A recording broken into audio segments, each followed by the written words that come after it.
Hi, I'm Lee Weiss, Director of Graduate Programs here at Kaplan Test Prep and also a longtime GRE instructor. And what I want to talk with you about now is how score distribution works on the new GRE.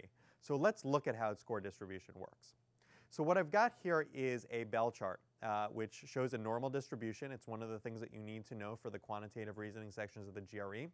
And the way the scoring works on the test is the lowest score you could possibly get on either a quantitative or a verbal section is a 130, and the best score is a 170, and this goes in 1-point increments. So an average score, the mean score, is going to be around 150, 149 to 151, depending on the administration of the test.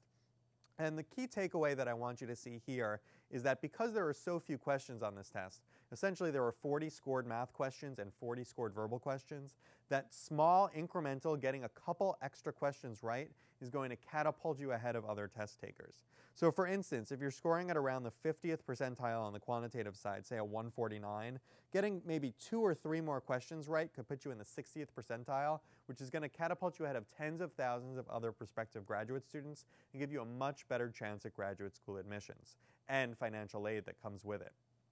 If you're scoring at the high end, it's just as stark a analysis. So if you're at about the 90th percentile, getting 2 or 3 more verbal or quantitative questions right is going to catapult you to the 95th percentile, ahead of tens of thousands of test takers again, and really setting you up for elite graduate programs and great scholarship opportunities. So that's a key takeaway here, is that small differences in score are going to get you a very big differences over the competition.